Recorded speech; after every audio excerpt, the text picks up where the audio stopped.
Bismillahirrahmanirrahim. Assalamualaikum warahmatullahi wabarakatuh. Innal hamdalillah nahmaduhu wa nasta'inu wa nastaghfiruh wa na'udzu billahi min syururi anfusina wa min sayyiati a'malina may yahdihillahu fala mudhillalah wa may yudlil fala hadiyalah. Asyhadu an la ilaha illallah wahdahu la syarikalah wa asyhadu anna Muhammadan abduhu wa rasuluh. Allahumma sholli wa sallim wa barik ala hadzal nabiyil karim wa ala alihi washabbihi ajmain. Bapak Ketua Mushola beserta pengurus yang saya hormati, alim ulama, tokoh masyarakat, cerdik pandai, Bapak Ibu, orang-orang tua yang saya muliakan, rekan pemuda, pemudi yang semoga kita semua senantiasa dirahmati oleh Allah. Bersyukur kita kepada Allah dengan mengucapkan alhamdulillahirabbil alamin. Kita hadir di majelis ilmu setelah sholat maghrib berjamaah ini. Semoga apa-apa yang kita terima mungkin kadang membingungkan kita, tapi apa kata para ulama, bingung dalam masalah agama adalah pintu menuju kefahaman. Jadi makin bingung kita belajar agama ini, itu yang membuat kita nanti faham, karena kita akan bertanya-tanya jadinya Pak. Jadi ilmu dalam Islam ini banyak, dan kita mungkin akan mendapatkan perbedaan-perbedaan, tetapi perbedaan itulah yang menjadi rahmat bagi kita. Jadi saya ingat Bu ya, Rasulullah itu pernah 3 berdoa, 1 tidak dikabulkan oleh Allah. Yang pertama doa Rasulullah itu, ya Allah jangan binasakan umatku karena bencana. Ini dikabulkan oleh Allah. Jadi sekuat-kuat apapun bencana, orang Islam tidak akan punah. Ya Allah janganlah binasakan umatku karena kelaparan. Yang ini juga dikabulkan oleh Allah, supaya payah kita masih bisa makan. Tapi yang ketiga, ketika Rasulullah mengatakan ya Allah janganlah sampai berbeda berpecah belah umatku, yang ini tidak dikabulkan oleh Allah. Hikmahnya itu ada Bu. Disitulah nanti kita akan mengukur keegoan diri kita ini dalam masalah ilmu agama ini. Nah makanya kadang orang yang belajar ilmu agama itu ada 3 tingkatannya. Kalau orang baru belajar keras Pak, nah, itu cirinya. Orang yang baru belajar agama keras, apa yang diterima itu yang diamalkan, selain apa yang diamalkan dia tidak terima. Nah, itu ciri orang yang baru belajar agama. Ciri orang yang kedua tawaduk dia, rendah hati dia jadinya Pak. Melihat perbedaan itu rendah hati dia. Oh ini ada dalilnya, oh ini juga ada dalilnya. Jadi rendah hati dia, merdeka kita jadinya. Yang zikir bersama ada dalilnya, yang mau zikir sendiri-sendiri ada juga dalilnya. Jadi kan tidak ada menjadi masalah. Kemudian tingkat yang tertinggi itu tingkat yang ketiga. Makin belajar ilmu agama, kita makin merasa banyak tidak tahu. Itulah tingkat yang paling tinggi. Makin kita berilmu agama, makin merasa kita tidak punya apa-apa. Nah, itu dia Pak. Mudah-mudahan Bapak Ibu sampai nanti ke tingkat yang tertinggi ini. Jadi makin lapang jiwa jadinya Bu. Bersolawat kita kepada Rasulullah SAW dengan ucapan Allahumma sholli ala Muhammad wa ala alihi washabbihi wasallim. Semoga Allah ringankan lisan kita ini untuk senantiasa bersolawat kepada Rasulullah sebagai tanda hormat dan cinta kita kepada Rasulullah SAW. Nah malam ini saya tidak lagi membahas per satu tema, tapi ini adalah kajian kitab Bilik-bilik Cinta Rasulullah SAW. Kitab ini karya Dr. Nizar Abbasah, pakar sirah nabawi yang saat ini sedang mengajar di Universitas Syam, Syria. Jadi kita akan mengenal Rasulullah kita ini Pak dari mulai kecil hingga sampai meninggal dunia. Jadi di bab pertama itu Pak, yang dibuka oleh Dr. Nizar Abbasah ini, apa yang dikisahkan oleh Saimah. Saimah ini saudara susuan Rasulullah, kakak susuannya. Apa kata Saimah itu? Rasulullah itu waktu kecil sama dengan anak kecil lainnya, suka bercanda, berlari-lari ke sana kemari, kadang dia menggigit punggungku. Jadi fitrah anak kecil memang seperti itulah Pak. Makanya kadang kalau dibawa ke masjid lari dia sana, lari dia sini. Nah itulah fitrahnya tuh. Cuman jangan terlalu dibiarkan pula. Kalau dibiarkan nanti disangkanya itu boleh pula Pak. Jadi harus ada juga penanaman dari rumah oleh orang tua kepada anaknya. Jangan anak macam ulat bawa ke masjid. Dulu ada bapak stroke Pak, tanggalin anak kecil kan sarungnya. Macam mana dia mau naikkan ke atas Pak kan? Kan kasihan jadinya Bu. Bapak tuh stroke pak, udah di sudut dia, datang anak ini ditanggalkannya ke sarung bapak tuh. Ini untung tempat tinggi batasnya. Itu sedada pak waktu itu batasan perempuan itu nampak sama ibu-ibu, dan terpekik lah ibu-ibu di belakang. Jadi salahkah membawa anak ke masjid? Tidak. Tetapi berikan juga dia teladan dari rumah. Dicontohkan di rumah, ibu sholat sunat, mengganggu-ganggu dia, ibu diam aja, menangis dia, ibu diam aja.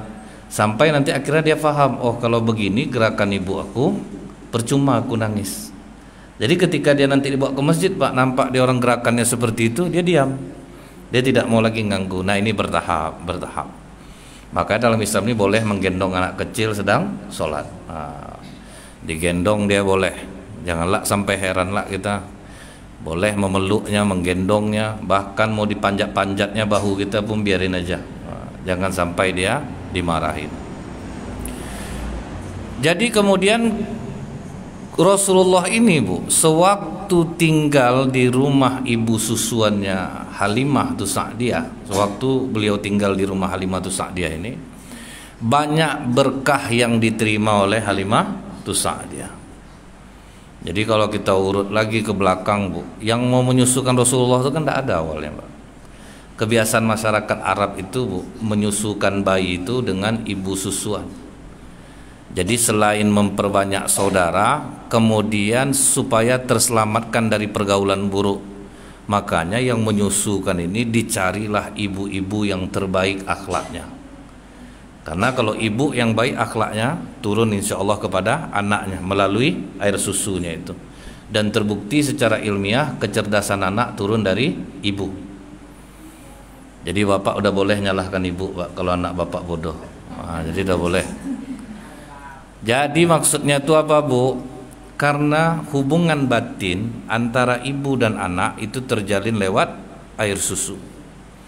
Kemanapun seorang ibu yang menyusukan bayinya pergi, pasti dia tahu kapan bayinya haus.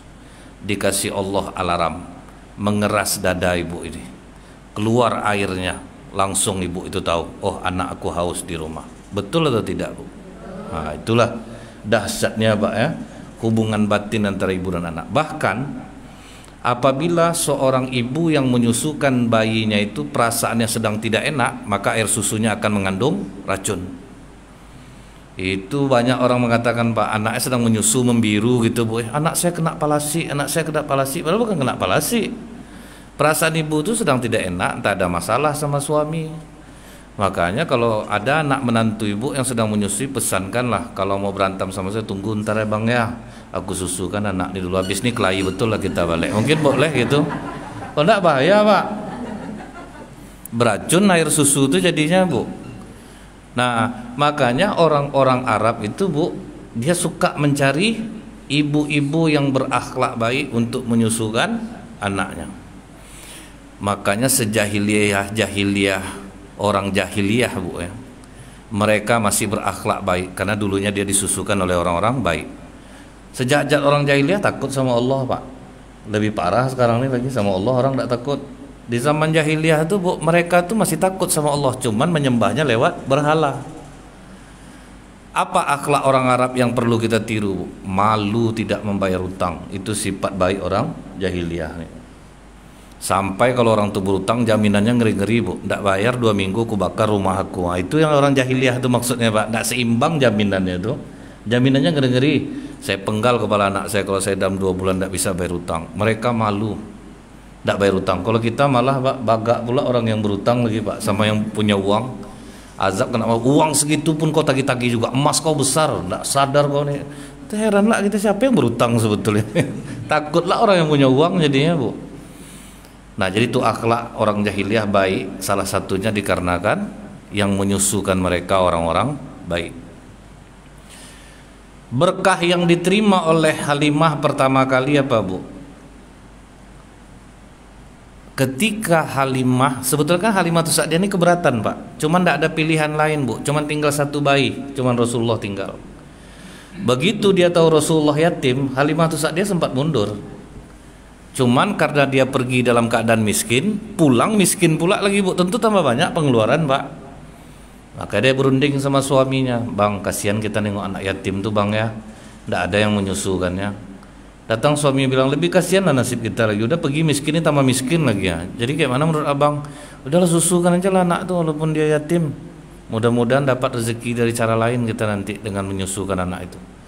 Setuju suami? Pergi balik ke rumah ibu anda Aminah. Bu Aminah, biarlah kami yang menyusukan Muhammad ini.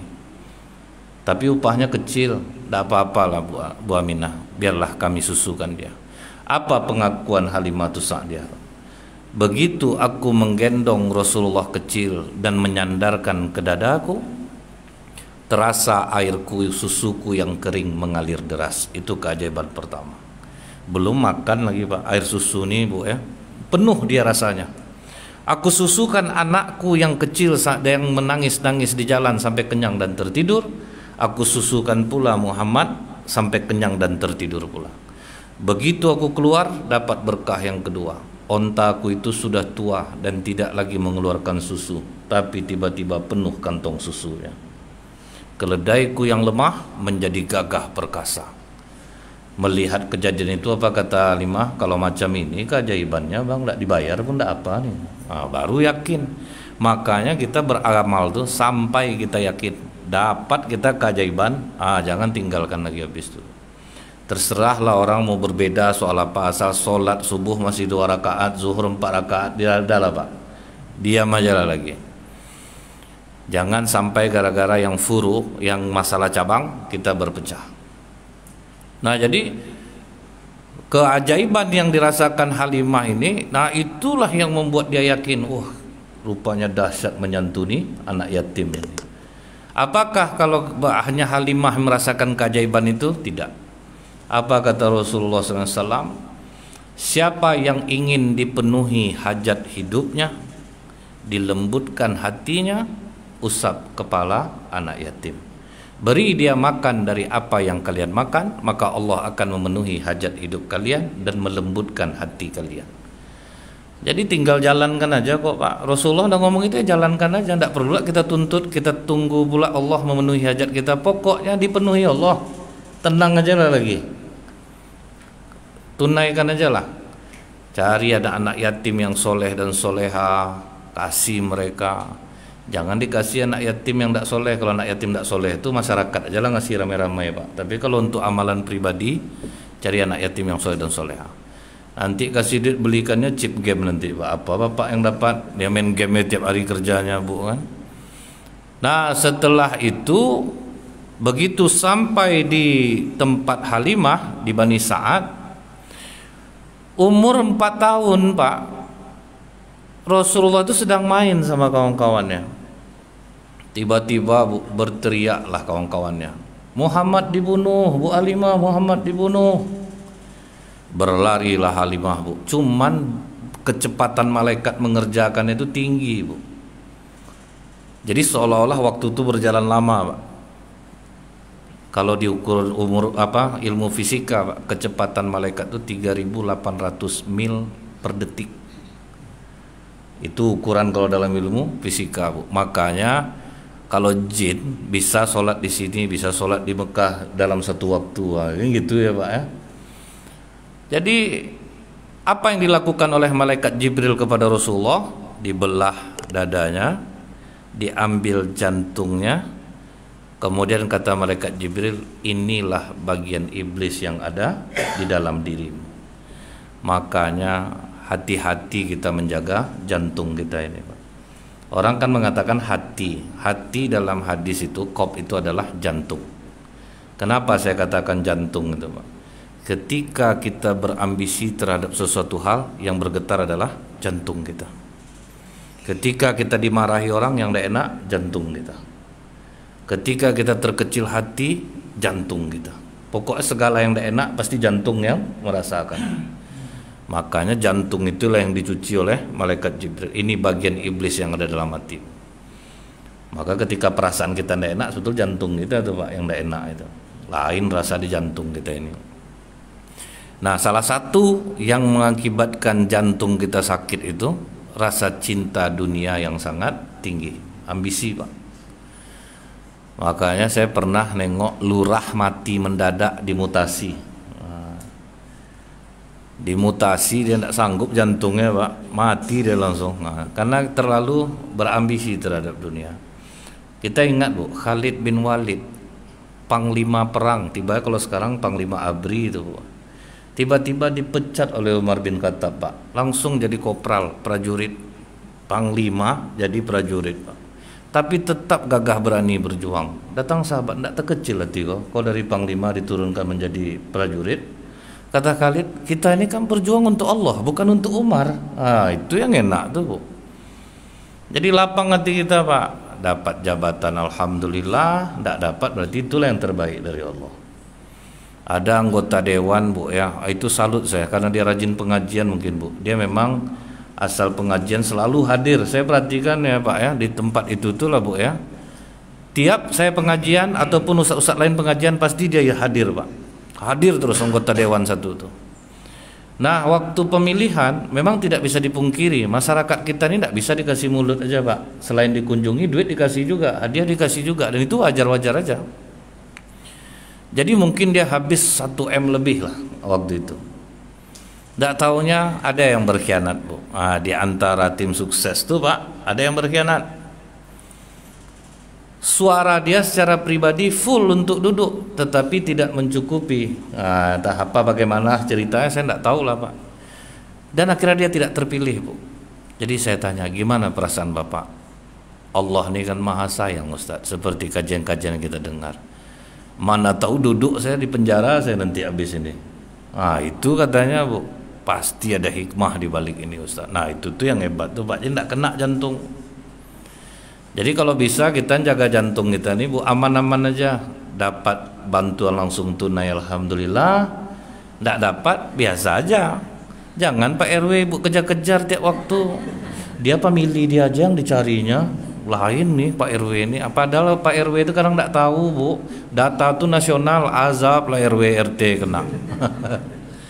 Jadi apa namanya nih Bu ya, jaga jantung kita nih, jangan terlalu berambisi terhadap dunia. Kalau kita udah sholat ya Pak ya Bu ya, apapun yang terjadi pasti yang terbaik. Kita boleh meminta kepada Allah, tidak dapat jangan kecewa. Anak ibu kelas 5 SD, ibu sebetulnya mampu beli sepeda motor Bu, berani tidak ibu membelikannya? Karena apa Pak? Karena sayang. Jadi kadang Allah tuh tidak mau ngasih kita nih, jangan dulu nih, tunggu sedikit lagi. Kalau udah kuat dia nanti baru kita kasih. Jadi ini yang harus kita ingat untuk menjaga jantung kita. Jangan terlalu ambisius terhadap dunia. Tapi boleh ambisi dengan niat tulus Pak. Ada orang tua Bu, pengusaha di Pekanbaru nih, udah tua tapi masih aktif Pak, mencari uang. Datang orang mencemoohnya, ke masjid aja lah lagi Pak Ji, ngapa juga ke toko juga lagi. Saya itu beda sama Bapak katanya. Saya makin besar pendapatan saya, tanda masih makin banyak orang dalam tanggungan saya. Itu tujuannya Pak, mencari uang karena makin banyak tanggungan dia yang harus dia bantu. Rumah tahfiz dia, berapa orang anak-anak yang dia gratiskan. Itu kerjalah kuat-kuat. Jangan untuk kita. Nah kebanyakan yang membuat jantung sakit apa Bu? Mencari duit, rehab teras, ganti pelek mobil. Itu tuh yang sakit kepala dibuatnya. Itu jantung sakit dibuatnya itu Bu. Kalau untuk tujuan dunia, tujuan pribadi sakit kita dibuat. Tapi kalau untuk kebaikan, insya Allah tidak akan sakit jantung kita. Nah setelah dicuci dengan air zam-zam, dipasang lagi. Inilah yang menjadi acuan bagi dokter bedah. Ternyata di bedah itu orang tidak mati.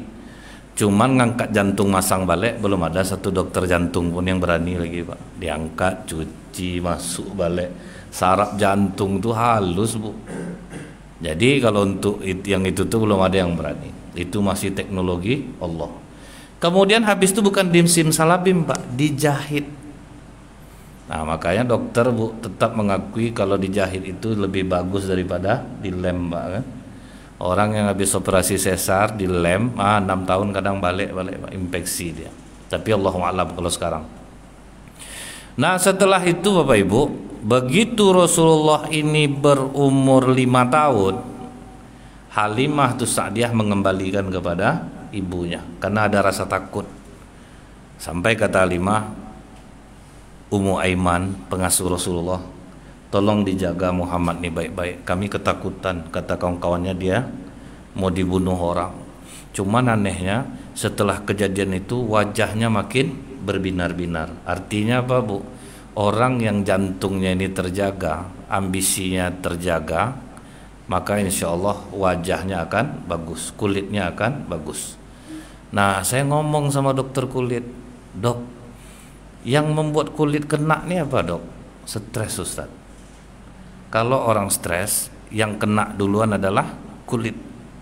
Sehebat apapun krim dokter, mau ibu ke dokter Elza Giarmi, mau ke dokter mana, di sini ada juga klinik kecantikan di Jalan Kartama ini, tidak akan mempan, Bu, kalau kita stres, Pak. Tarik benang, besok putus benang, balik kan, Bu, ya. Jadi pokok jaga-jaga aja lah. Ambisi kita nih jaga-jaga, karena rupanya dokter kulit pun mengakui yang membuat kulit orang kena adalah stres. Nah, setelah itu, Pak, kembali kepada ibunya, berencanalah ibu Rasulullah ini kita ziarah makam ayah di Madinah. Siap-siap semuanya, berangkatlah ke Madinah. Setelah berangkat di Madinah, sudah ziarah makam, kemudian bertamu ke rumah klan dari ayah Rasulullah, banyak juga di Madinah, Bani Najjar namanya. Sudah bertamu-tamu ke rumah famili, pulanglah ke Mekah. 20 kilo menjelang Mekah, nah, daerah Abuwa itu, Pak, 20 kilo lagi cuman, Bu, menjelang Mekah, sakit ibunda Rasulullah. Sakit dan menemui ajalnya. Nah, adat orang di sana itu, Bu, di mana meninggal di situ dikubur. Jadi tidak dibawa-bawa. Nah, kalau kita kan meninggal Pekanbaru, bawa pulang kemana gitu ya, Pak, ya. Nah, kalau itu tidak. Dikuburkan. Habis itu apa kata Ummu Aiman? Aku coba mengajak Rasulullah bercerita waktu itu, tapi dia diam. Aku coba menghiburnya, dia juga diam. Ternyata apabila kita sedih, diam tanpa ekspresi akan menurunkan kesedihan. Nah, itu. Inilah ilmu yang dipakai oleh pasukan pengawal presiden. Makanya pasukan pengawal presiden, Bu, dilarang senyum, Pak. Mukanya harus diam. Karena diam bisa menguatkan konsentrasi. Ibu sakit gigi, bawa diam, itu agak lebih kurang sakitnya daripada itu menjadi dia tuh, meningkat dia tuh, Pak. Jadi diam itu, Bu, amalan ketika sedih. Jadi ketika kita sedih, Pak, bawa diam. Pisahkan diri dulu, bawa diam. Jangan meracau-racau nanti bertambah-tambah dia jadinya, Pak. Diam sambil zikir, minta ampun kepada Allah sampai nanti turun rasa kesedihan itu. Makanya, Bu, orang ketika dia kemalangan, dia kan udah puas nangis tuh, Pak. Misalnya malam suaminya meninggal, dia udah puas nangis malam tuh, subuh tuh udah normal, Pak, udah diam ibu nih. Datang pula ibu-ibu habis sholat subuh pergi takziah, meninggal abang Kak, pingsan langsung, Pak. Padahal udah diam ibu nih dah. Jadi jangan biasakan gitu ya, Pak, Ibu, jangan ditanya-tanya, Bu. Jadi kalau kita pergi takziah, diam aja. Dia pasti diam. Duduk kita dulu tenang-tenang. Nanti dia yang cerita. Itulah ya, ajal nih, tidak tahu. Dia berarti dia udah siap. Ini ibu habis subuh 5 orang datang ke rumah tuh, udah pingsan ibu tuh sekali, Pak. Datanglah rombongan bapak-bapak. 2 hari kemarin abang masih di masjid juga baru, Kak. Itulah, Pak, pingsan lah dia balik, Pak. 10 rombongan datang 10 kali, Bu, tuh pingsan dia. Jadi diam aja, Bu. Ini dahsyat loh, Pak, amal ini. Siapapun melakukannya, Bu, sukses, Bu. Anak bapak ibu pulang sekolah kena marah dia sama guru, pasti di rumah dia diam.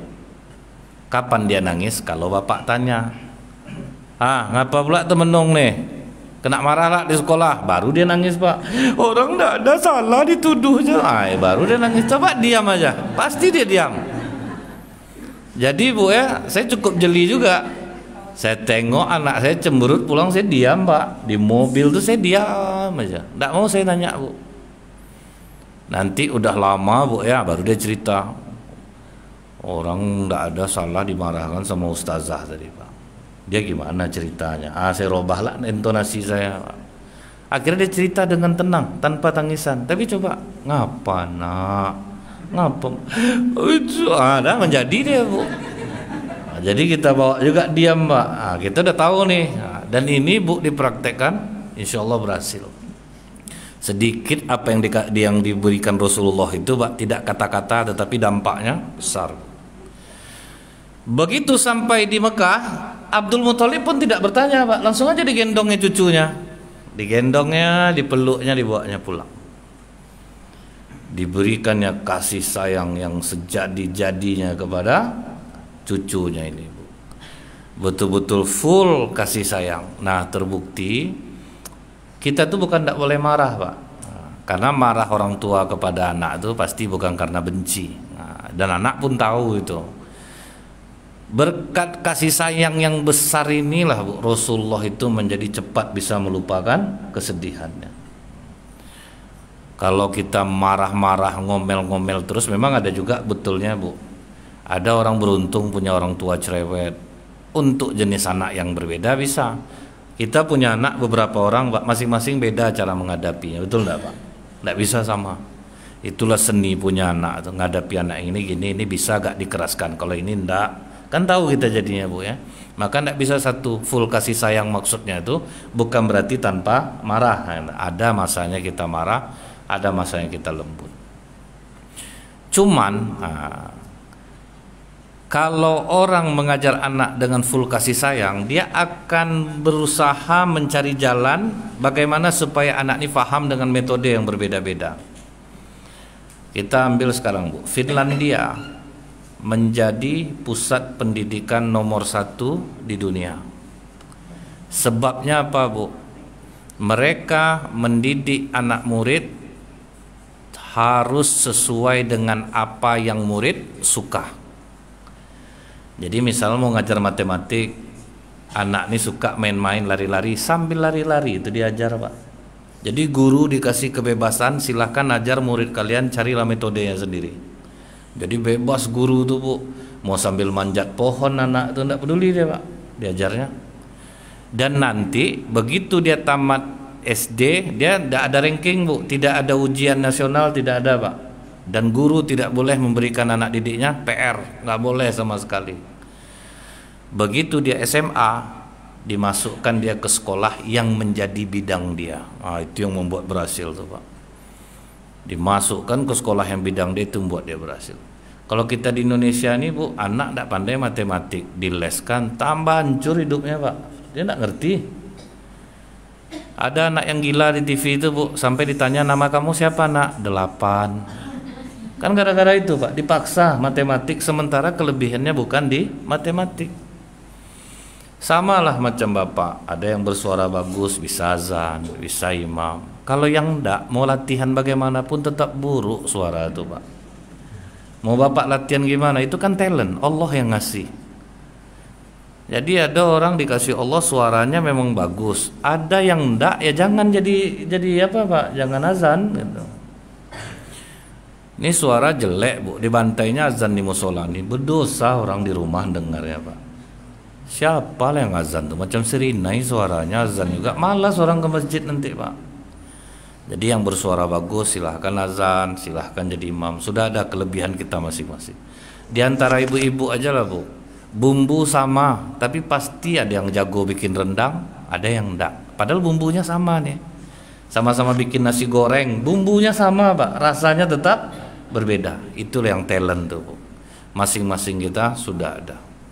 Nah, jadi Rasulullah itu dididik dengan kasih sayang, itu yang membuat batinnya kokoh. Cuman baru 2 tahun dia sama datuknya, Pak, datuk pun meninggal dunia. Jadi sebelum datuknya meninggal tuh, Bu, apa kata datuknya ke Abu Thalib? Abu Thalib, yang adik-beradik kandung dengan Bapak Muhammad ini cuman kau. Karena kan istri datuk Nabi ini ada beberapa orang, Pak. Cuman yang adik-beradik kandung Abdullah sama Abu Thalib. Jadi kau yang akan mengasuh Muhammad ini. Nah, Abu Thalib menyambut pula dengan kasih sayang yang sama. Sayang Abu Thalib, Pak, sama Rasulullah ini, dibawanya pulang, sampai di rumah dikasih tahunya ke istrinya, Muhammad akan tinggal bersama kita. Istrinya pun senang pula. Nama istri Abu Thalib ini juga Fatimah, Pak. Jadi kadang orang yang tidak tahu Bu, begitu kita cerita Fatimah, Fatimah itu kan anak Nabi. Ya itu kena Pak. Padahal yang nama Fatimah banyak.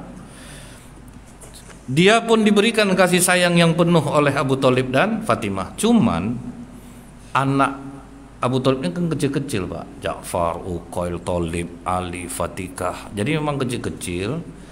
Dan Rasulullah tambah lagi di situ gitu. Sementara ekonomi Abu Thalib ini agak kurang.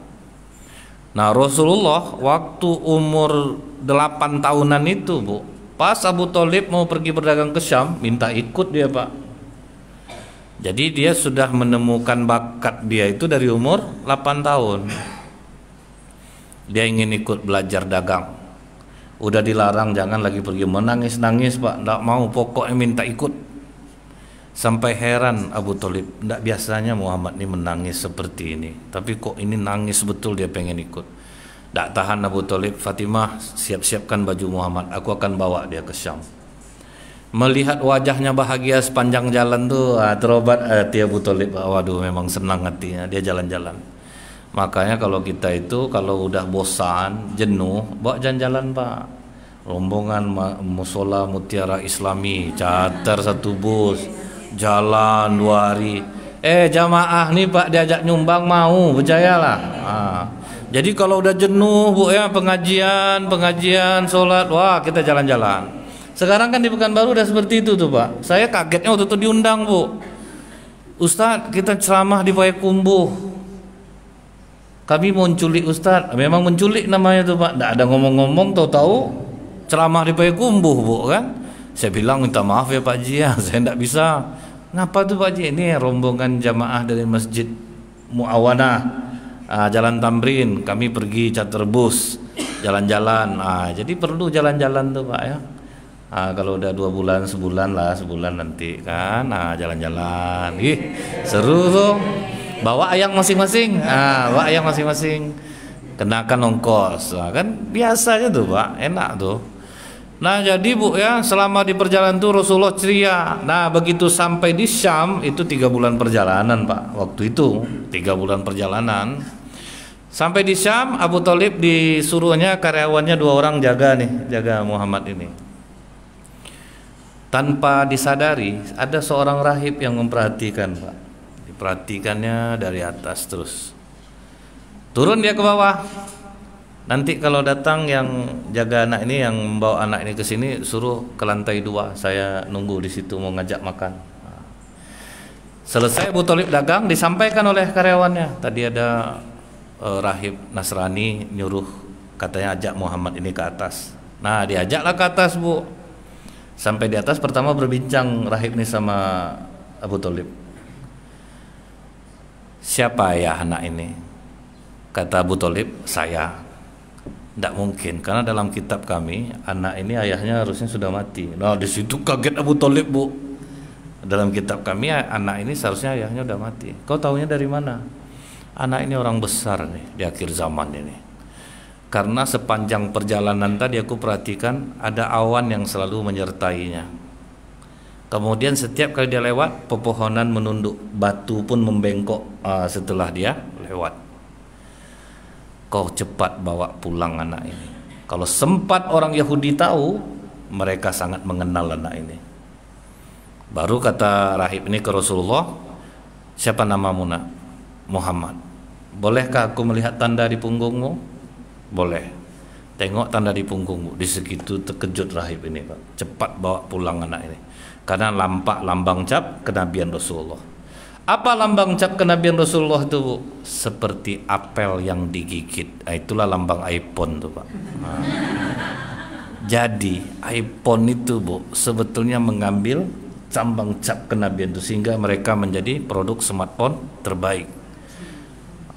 Jadi memang untuk yang terbaik mereka tahu tuh Pak. Dulu Ibu tahu enggak lambang remote AC TV kan bulat merah ada garis lurus Pak. Itu kan lambang Allah Bu yang menghidupkan dan mematikan, lambang on off nya Pak. Udah heboh baru ditukar sekarang Pak, lambang abu-abu bulat ya kan Pak ya. Kan belum berapa tahun lagi lambang abu-abu bulat tuh Bu. Mereka tuh tanpa sadar sebetulnya tuh Pak. Dan rupanya simbol-simbol itu kuat di dalam agama kita, ada yang menjelaskannya. Maka dibawalah azan tuh Pak. Wah, kejut saya. Jadi dibawalah Bu pulang, dan nggak tenang hati Abu Thalib sepanjang jalan karena takut jumpa orang Yahudi Pak. Nah, begitu sampai di Mekah baru puas hati Abu Thalib. Rupanya anak nih bakal jadi orang besar. Karena ada rahib Nasrani menceritakan, cuman aku takutnya nih orang Yahudi nanti sampai di Mekah nih. Kata istrinya, jangan khawatir, orang Yahudi tidak ada tinggal di Mekah, selain mereka hanya pergi berdagang saja. Jadi dari dulu tuh memang tidak pernah ada orang Yahudi tinggal di Mekah. Nah, memang tidak ada. Nah, setelah pulang dari Syam itu Pak, mulai pemenung Rasulullah Pak. Agak pendiam Bu, sering duduk sendiri-sendiri. Akhirnya jadi perbincangan juga suami istri Pak, antara Abu Thalib dan Fatimah istrinya. Ngapa Muhammad nih kok pemenung sekarang ya? Gimana ndak pemenung dia Bang? Dia benci sama berhala. Mana pernah mau dia menundukkan kepala sama berhala dari dulu lagi itu. Mungkin berhala marah sama dia, makanya pemenung dia sekarang. Dirundingkanlah sama paman-pamannya Bu. Kata paman-pamannya, harus kita paksa tuh Muhammad tuh nyembah berhala tuh. Kok ndak, kasihan dia nanti. Payah dia nanti nih. Dia kan benci betul sama berhala kita nih. Mungkin berhala marah sama dia. Akhirnya dipaksa lah Bu Rasulullah itu, kau besok ada acara hubal, penyembahan berhala yang paling besar, kau harus ikut Muhammad, kau udah kena nih, makanya pemenung kau sekarang nih. Makanya orang banyak Bu ya, misalnya dia alirannya sesat, kemudian keluar dia dari aliran tuh, sakit-sakit dia Pak. Ada tuh kawan sepengajiannya ngomong tuh Pak, itulah gara-gara keluar dari pengajian kita sakit jadinya kan. Kadang padahal enggak Pak, bukan karena itu sebetulnya. Karena memang banyak Bu aliran yang sesat. Saya pernah berjumpa gitu ya Bu ya, dan sempat berdebat juga ya, debat-debat sayang lah. Debat-debat sayang ini bukan untuk mencari yang benar dan yang salah Pak. Karena mereka sampai ke tahap tidak sholat gitu Pak. Jadi kalau udah masuk pengajian itu, seluruh amalan ditanggung oleh gurunya, penting nyetor aja per bulan gitu Bu ya. Main setoran per bulan. Jadi akhirnya saya bilang, boleh enggak saya ketemu dengan gurunya? Diajaklah saya ke Gunung Pangilun di Padang Pak. Ingat saya itu. Saya ketemu Bu sama gurunya. Wah, tanda hitam di keningnya, karena banyak yang diwakilkannya yang nyetor mungkin Pak ya. Ngeri hitamnya Bu. Nah, cerita-cerita lah sama dia gitu Bu ya. Nah, akhirnya ada yang bisa masuk, ada juga yang enggak gitu Pak. Nah, ada yang keluar sakit-sakitan gitu Pak. Nah, yang sakit-sakitan tuh dituduh oleh kawan-kawannya karena keluar dari tempat itu, padahal bukan. Nah, jadi Bu ya, Rasulullah ini dipaksa, pas ada acara penyembahan hubal, dibawalah dia Pak. Agak senang hati paman dan bibinya. Nah, udah mau dia nih. Rupanya pas paman dan bibinya masuk ke dalam, Rasulullah hilang. Dicari-cari di rombongan main anak-anak, enggak ada. Dicari keluar nggak jumpa, heboh lah paman dan bibinya Bu. Nampaklah Rasulullah sembunyi dekat rumah orang Pak, ketakutan. Kenapa kau Muhammad? Begitu aku masuk, aku melihat sosok tinggi putih besar. Dia katakan kepadaku, mundur, jangan kau masuk Muhammad. Itulah sosok malaikat Jibril Pak, untuk kesekian kalinya.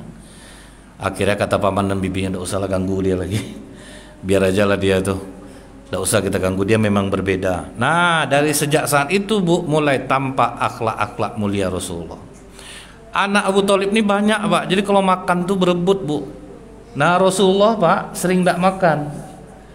Orang sedang rebutan makanan, Rasulullah diam aja. Kalau ada sisa dia makan, kalau enggak dia diam.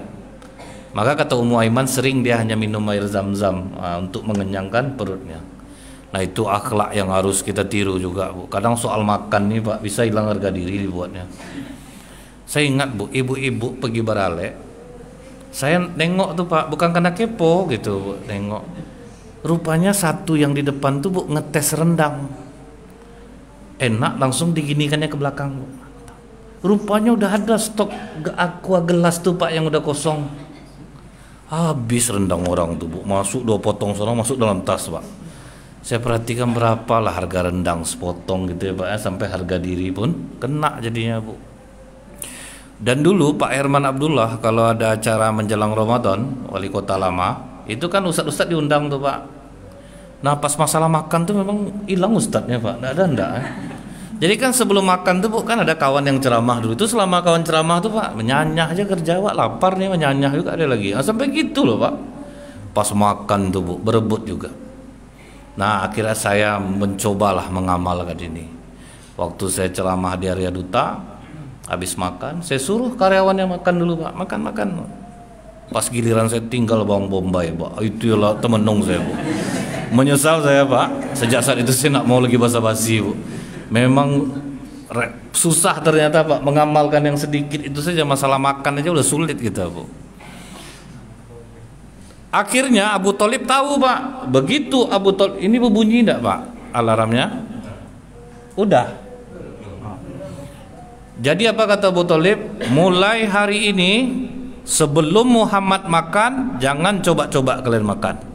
Sebelum Muhammad yang menyentuh susu, jangan coba-coba kalian minum. Karena sedih hati Abu Thalib Bu, sering keponakannya ini tidak dapat makan.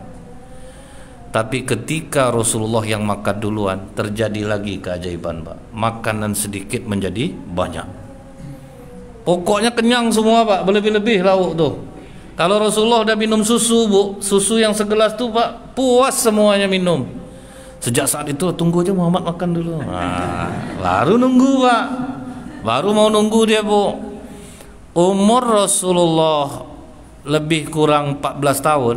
Nah baru dia ngomong ke pamannya, paman, carikanlah aku orang yang punya kambing untuk aku gembalakan. Nah 14 tahun tuh Bu, udah ndak mau lagi nampung Pak gitu, maunya bekerja. Makanya kalau anak bapak ibu umur 14 tahun pengen dagang mah kasih aja Bu, walaupun ndak akan belaba Pak, walaupun rugi bapak jadinya. Saya mempraktek ini Bu, saya bersyukur Bu. Akhirnya anak saya tahu Pak, cari duit itu bukan mudah. Usia dia SMP di pondok dia pengen jual roti pau yang untungnya cuma 200 rupiah satu pau Pak. Jadi 20 dibawanya cuma 4.000 untungnya. Di situ dia tahu rupanya mencari duit itu sulit. Nah setelah dia kuliah aman saya Pak. Tahu dia Bu, bisa dia menghargai mencari uang itu tidak mudah. Nah jadi 14 tahun tuh Bu, maksa Rasulullah, aku pengen ngembala kambing paman. Kata pamannya, janganlah Muhammad, apa yang kau risaukan sekarang? Di rumah ini sedikit makanan makan kau banyak jadinya, sedikit minum kau banyak minuman jadinya. Tidak paman, aku pokoknya mau membantu paman. Dipilih Rasulullah lah mengembala kambing. Nah ketika sahabat bertanya Bu, ya Rasulullah, apakah seluruh Nabi dan Rasul itu pengembala kambing? Kata Rasulullah, iya, karena kambing mengajarkan kesabaran. Nah, jadi itu Bu ya, saya tengok Bu ya, pengembala kambing di daerah Kulim Pak, memang sabar-sabar orangnya. Karena tiap hari berhadapan dengan kambing. Seluruh sifat buruk manusia itu ada pada kambing. Jadi udah biasa deh Bu, kambing itu individu Pak. Kata ibu, kambing itu mau dia berkelompok, bentuknya yang sama-sama tuh, dia antisosial. Nah, kan ada di masyarakat kita ngadapi itu, makanya bapak tuh udah sabar aja Bu ngadapin orang, karena ini sama mah kambing aku nih ya. Jadi udah biasa gitu Bu. Nah waktu Rasulullah jadi pengembala kambing inilah dapat pengaruh buruk dari kawan. Kata kawan-kawannya, Muhammad kau coba turun-turun sekali ke Mekah tuh. Memangnya kenapa? Penyanyi mantap-mantap, penari seksi-seksi. Apakah Rasulullah terpengaruh? Iya. Jaga kambing aku ya. Nah, jadi sama aja Bu, kayak anak-anak ABG kebanyakan Pak, tergoda juga. Cuman belum sampai ke tempat dia mau menonton itu, dikasih Allah rasa kantuk yang teramat sangat. Nah, diselamatkan oleh Allah. Makanya ngantuk itu saya bilang rahmat Bu. Jadi ketika kita main HP malam ngantuk Pak, itu rahmat. Jangan dipaksakan, bikin kopi abang deh ngantuk ternyata. Nah, itu kan kadang kita paksakan Pak. Jadi Bu ya, dikasih rasa kantuk, besok pagi pulang ditanya sama kawan-kawannya, gimana Muhammad, mantap? Apa yang mantap? Aku itu tidur. Coba lagi Muhammad, biar kami jaga lagi. Nah orang yang buruk itu Pak, dia rela berkorban Pak, asal orang lain sesat. Makanya pengedar narkoba itu Bu, dia kasih dulu Pak, pakailah pakai, sampai nanti orang butuh baru bayar. Nah setelah itu Bu, besoknya datang lagi Rasulullah ke situ, belum sampai dikasih Allah kantuk lagi Pak. Makanya kata Rasulullah, mulai saat itu aku tidak mau lagi dengan hiburan-hiburan jahiliyah. Hiburan jahiliyah itu seperti apa Bu? Penari perut Pak ya, lebih ngeri-ngeri lagi Bu, buka auratnya itu luar biasa. Nah itu yang hiburan jahiliyah itu. Makanya lah ulama berbeda pendapat mengenai musik, Pak. Jadi disitulah letak ulama berbeda pendapat mengenai musik. Ada yang mengharamkan mutlak, ada yang tidak. Selama itu bukan hal yang jelek, maka tidak menjadi masalah. Paling tinggi tingkatnya cuma makruh. Tapi yang haram itu musik yang digunakan justru untuk mengumbar syahwat. Nah, di situ kita harus bisa meletakkannya gitu. Yang mengatakan haram ya silahkan, bagus. Yang tidak pun dia tidak ada jadi masalah. Sampai azan-azan pun tidak boleh berirama jadinya, Pak. Ketawa saya, itu yang ekstrimnya tuh, Bu. Allahu Akbar. Allah, siapa yang mau datang kira-kira ke masjid macam itu, Pak? Imam tidak boleh berirama, macam anak-anak dia jadi imam, Pak. Alhamdulillahirabbil alamin. Ar-Rahmanir-Rahim. Malik ya. Hilang jamaah, Pak. Tidak boleh berirama, itu yang sampai tingkat ekstrimnya, Pak. Allahu Akbar. Samiallahu liman hamidah. Allahu hampa rasa masjid itu, Pak. Macam ada hantu rasa, Bu. Ngeri lah pokoknya. Itu kalau yang ekstrim. Saya berani mengatakan apa? Nanti kita akan ketemu hadisnya, Bu. Ketika Ummul Mukminin Aisyah bernyanyi di rumah bersama bidu wanita, Abu Bakar marah. Seruling iblis jangan ada di rumah Rasulullah. Kata Rasulullah, Abu Bakar, biarkan mereka. Jadi ada masa, ada tidak segalanya itu yang salah. Udah ya, Pak ya. Insyaallah akan kita sambung kembali. Subhanakallahumma bihamdika asyhadu an la ilaha illa anta astaghfiruka wa atubu ilaik. Assalamualaikum warahmatullahi wabarakatuh.